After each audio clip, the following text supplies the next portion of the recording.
الحمد للہ رب العالمین والصلاة والسلام علی سید الانبیاء والمرسلین اما بعد فاعوذ باللہ من الشیطان الرجیم بسم اللہ الرحمن الرحیم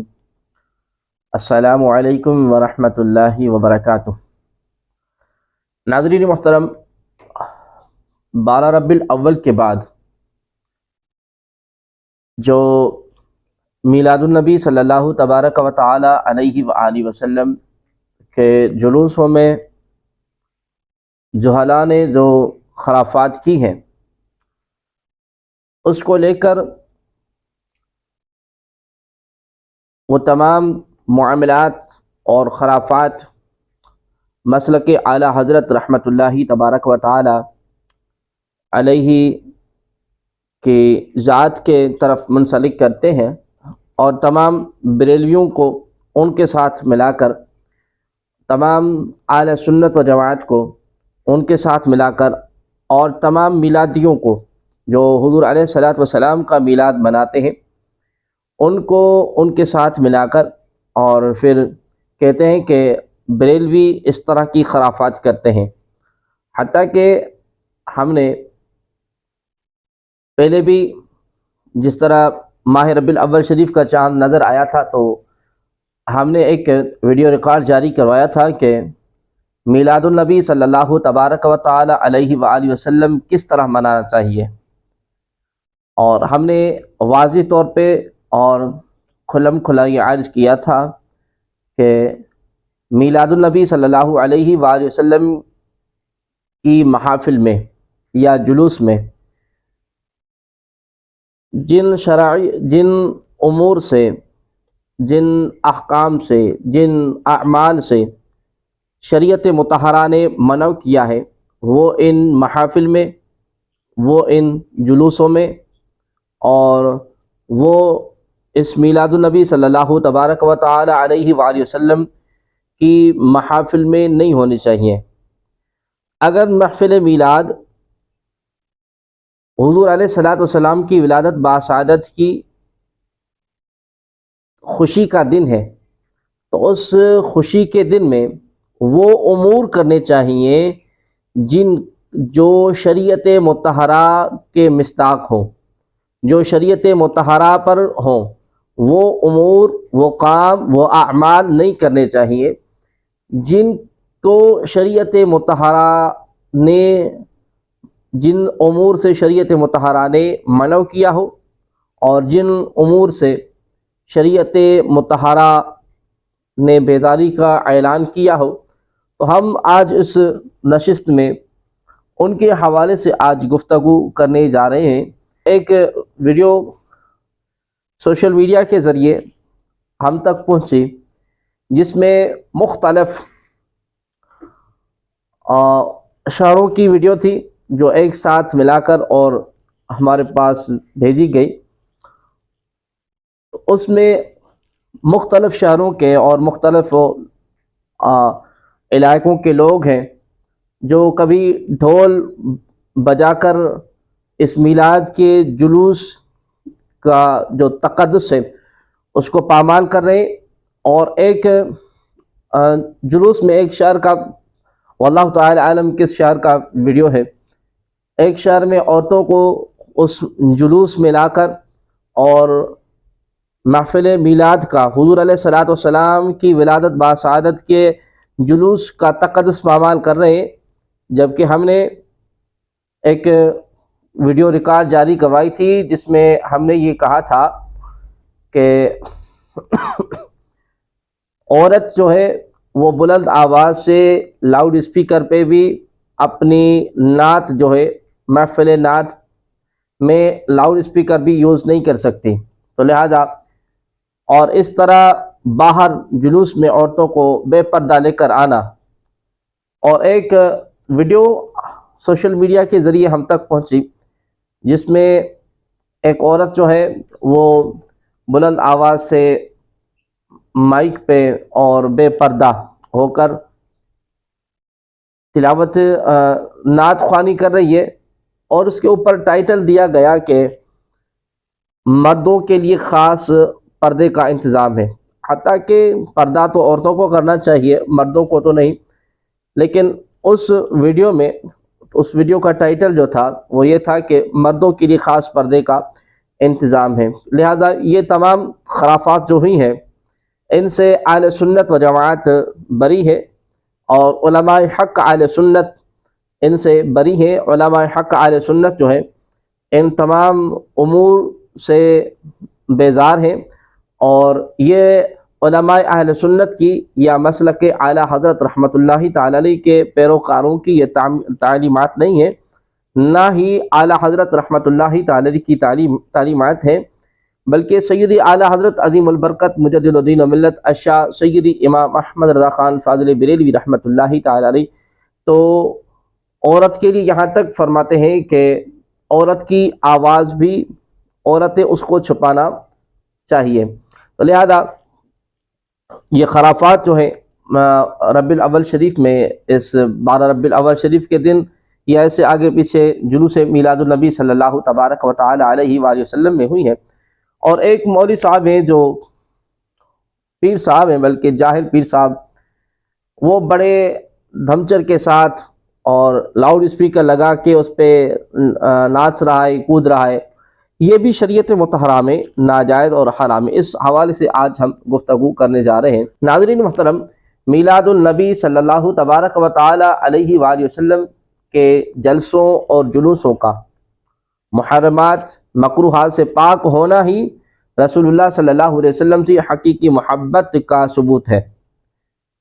یہ اہل سنت کا عقیدہ ہے کہ ان محرمات اور مکروہات سے پاک ہونا ہی حضور علیہ الصلوۃ والسلام سے حقیقی محبت کا ثبوت ہے۔ آپ کی بعثت مبارکہ کا مقصد ظلمت جہالت کو دور کرنا اور احکام الہی کا پابند بنانا ہے، نہ کہ اس طرح کی خرافات کرنا۔ جس طرح آپ نے سوشل میڈیا پہ بہت سارے لوگوں نے یہ ویڈیو دیکھی ہوگی، بہرحال اس کو اہل سنت کی طرف منسوب کرنا یہ ہٹ درمی ہے،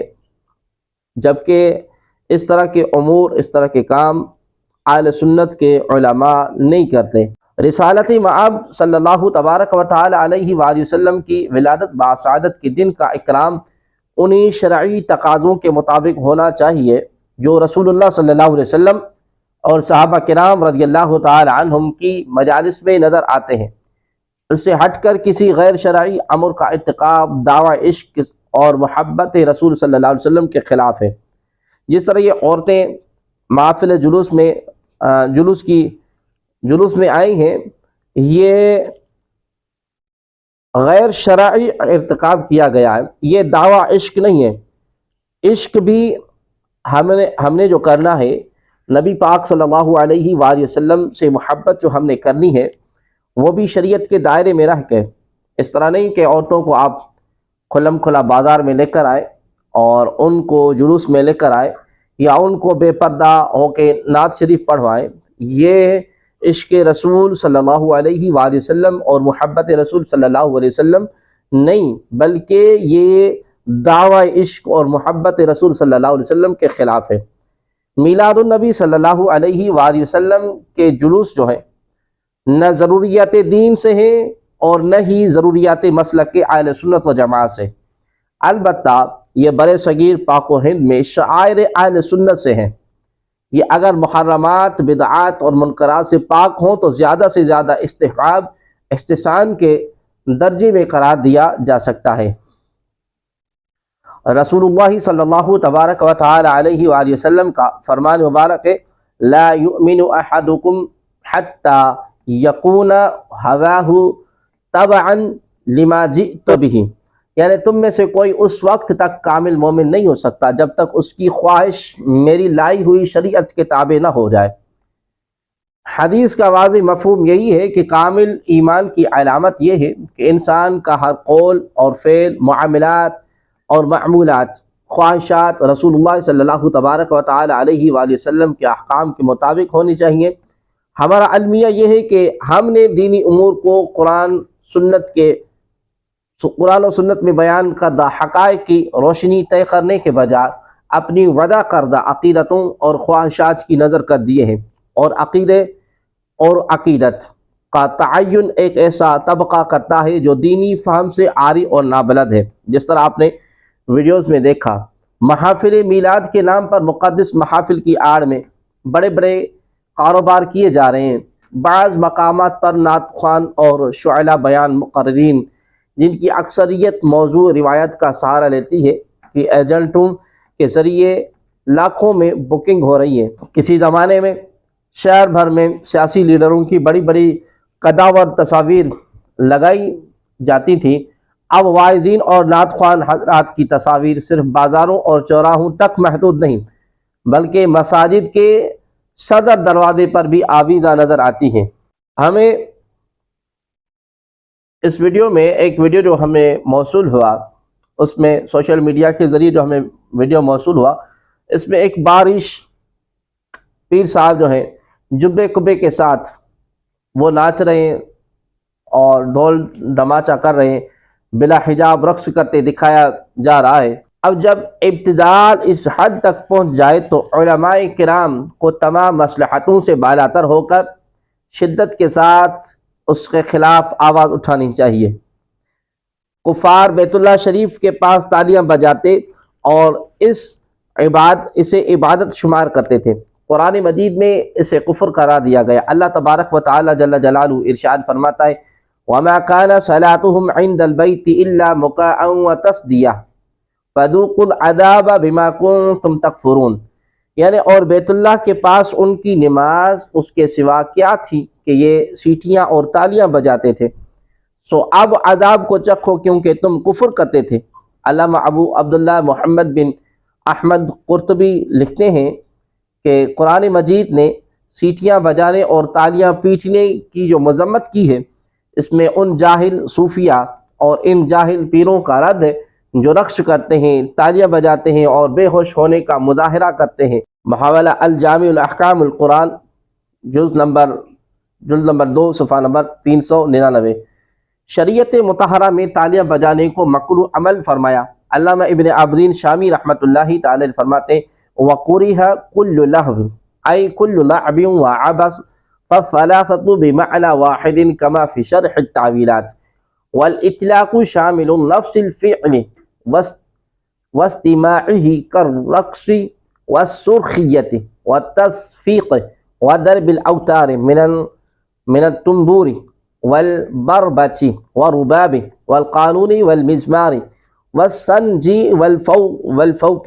فإنها كلها مکروہۃ لأنها زی الکفار، یعنی ہر بےہودہ کھیل مکروہ ہے، یعنی ہر لہو لعب اور عبث بے مقصد کام، تینوں یعنی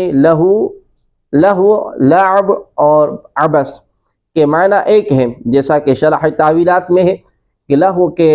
لہو کو متعلق یعنی کسی قید کے بغیر ذکر کرنا نفس فعل اور اس کی توجہ سے سماعت کو شامل ہے، جیسے رقص کرنا، مذاق کرنا اور تالیاں بجانا، ڈھول بجانا، ستار بجانا، سالنگی بجانا،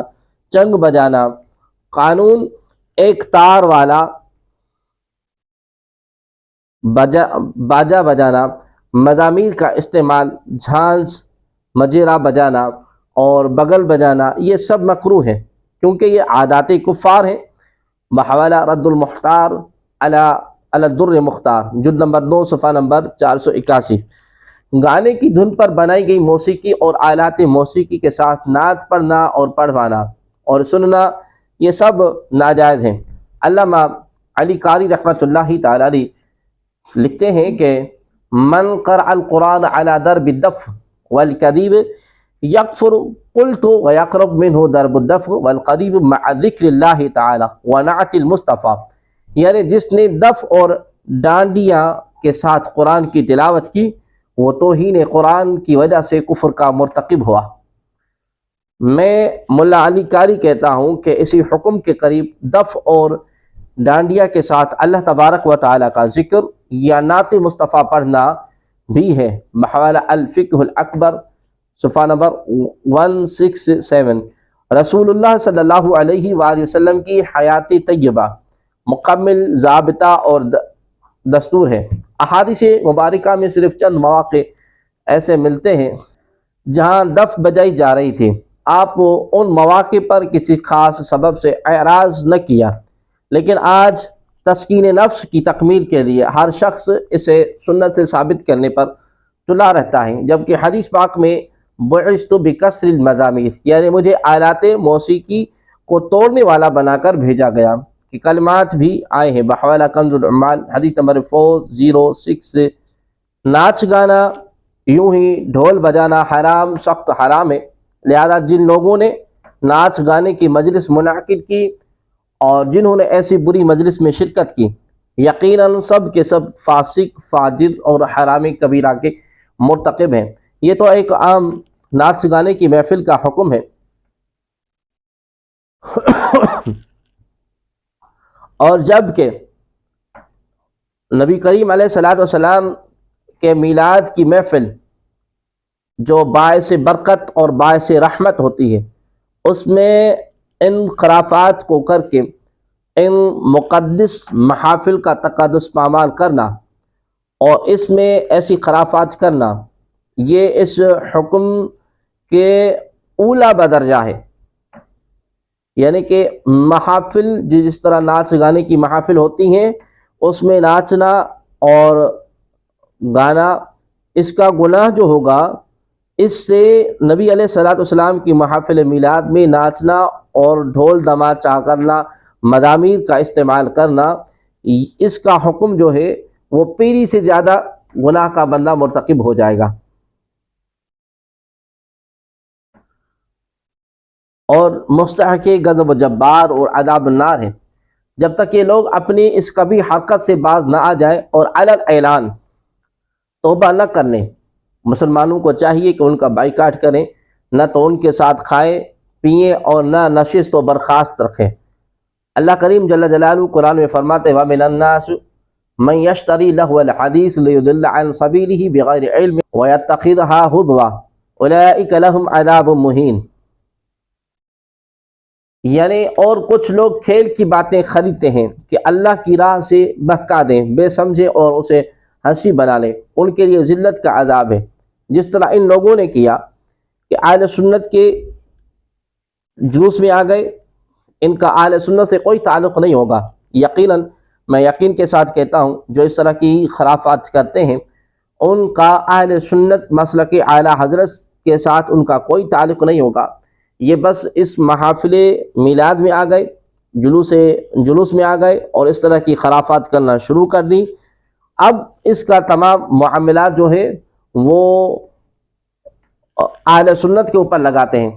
اس کے لیے اللہ تبارک و تعالی جل جلالہ ارشاد فرماتے ہیں وَمِنَ النَّاسِ مَن يَشْتَرِي لَهْوَ الْحَدِيثِ لِيُضِلَّ عَن سَبِيلِ اللَّهِ بِغَيْرِ عِلْمٍ، یعنی اور کچھ لوگ کھیل کی باتیں خریدتے ہیں کہ اللہ کی راہ سے بہکا دیں۔ ان لوگوں نے بھی کھیل کی راہ کو استعمال کیا تاکہ اہل سنت و جماعت کے لوگ جو ہیں عشاقان مصطفیٰ کریم صلی اللہ تبارک و تعالی علیہ وآلہ وسلم جو ہے، جو خاص ذکر مصطفیٰ کریم صلی اللہ علیہ وسلم سننے اور سنانے کے لیے آتے ہیں، ان کو اس راہ سے بہکا دیں، ان کو اللہ کے ذکر سے دور کریں، ان کو رسول اعظم صلی اللہ تبارک و تعالی علیہ وآلہ وسلم کے ذکر سے دور کریں اور اس راہ میں ان کو بہکا دیں کہ بے سمجھے اور اسے ہنسی بنا لیں، ان کے لیے ذلت کا عذاب ہے۔ اللہ کریم جل جلالہ فرماتا ہے کہ اور کچھ لوگ کھیل کی باتیں خریدتے ہیں، اللہ کی راہ سے بہکا دیں کہ اللہ کی راہ سے بہکا دیں، بے سمجھے اور اسے ہنسی بنا لیں، ان کے لیے ذلت کا عذاب ہے۔ لہو الحدیث سے متعلق تفسیر جامع القرآن میں امام قرطبی رحمۃ اللہ تعالی علیہ فرماتے ہیں کہ الغناء والمزامیر، اور یعنی لہو الحدیث سے مراد ناچ گانا اور آلات موسیقی، ڈھول باجا، سارنگی وغیرہ۔ لفظ لہو کے متعلق حضور صدر الافاضل فخر الاماثل علامہ نعیم ملت والدین تحریر فرماتے ہیں کہ لہو یعنی کھیل ہر اس بات کو کہتے ہیں جو آدمی کو نیکی سے اور کام کی باتوں سے غفلت میں ڈالے۔ کہانیاں افسانے بھی اس میں داخل ہیں۔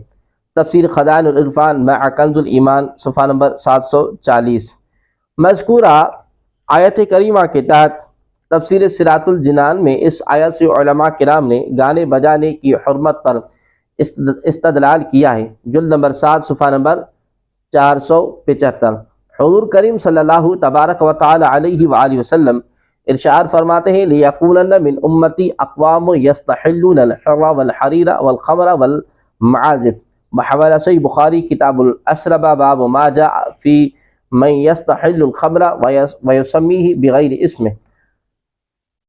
یعنی ضرور میری امت میں کچھ لوگ ایسے ہونے والے ہیں کہ حلال ٹھہرائیں گے عورتوں کی شرمگاہ یعنی زنا اور ریشمی کپڑوں اور شراب اور باجوں کو۔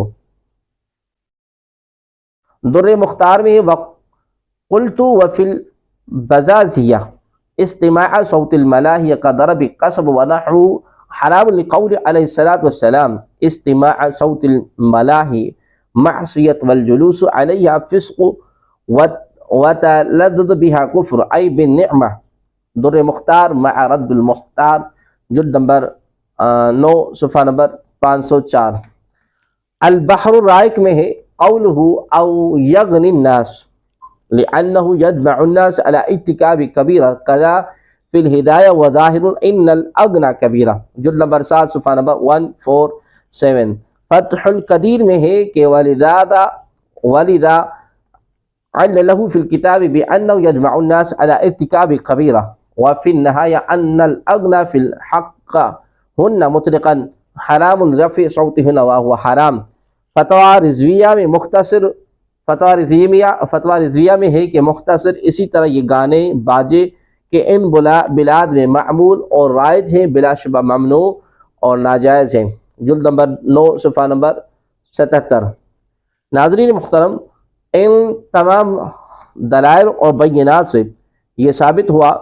کہ اہل سنت کے علماء جو ہیں خصوصاً مسلک اعلیٰ حضرت رحمت اللہ تبارک و تعالی، خصوصاً سید اعلیٰ حضرت عظیم البرکت مجدد الدین و ملت الشاہ سید امام احمد رضا خان فاضل بریلوی رحمت اللہ تعالی علیہ نے جس طرح فتویٰ رضویہ میں کھلم کھلا الفاظ میں آپ نے فرمایا کہ اسی طرح یہ گانے باجے کے ان بلاد معمول رائج ہیں بلا شبہ ممنوع اور ناجائز ہے، یہ تو موسیقی کی محافل کے متعلق حکم ہے، اور اب جو نبی پاک صلی اللہ علیہ وسلم کی محفل میلاد میں اس طرح کی خرافات کرے وہ اس حکم سے اولا بدرجہ گناہ کا مرتکب ہوگا۔ جس علاقے میں جس شہر میں یہ خرافات ہوئی ہیں وہاں کے علماء کو چاہیے کہ ان کا رد بلی کریں، اور وہاں کے مسلمانوں کو بھی چاہیے کہ ان سے بائیکاٹ کر لیں جب تک وہ اپنی اس خرافت سے عوام الناس کے سامنے توبہ نہ کر لیں۔ اللہ کریم جل جلالہ آپ اور ہمیں حضور انور صاحب الاولاق صلی اللہ تبارک و تعالی علیہ وآلہ وسلم کے ساتھ محبت عقیدت رکھنے کی توفیق عطا فرمائے، اور سرکار دو عالم صلی اللہ تبارک و تعالی علیہ وآلہ وسلم کی پاک شریعت مطہرہ اور سنت مطہرہ پر عمل کرنے کی توفیق عطا فرمائے، آمین۔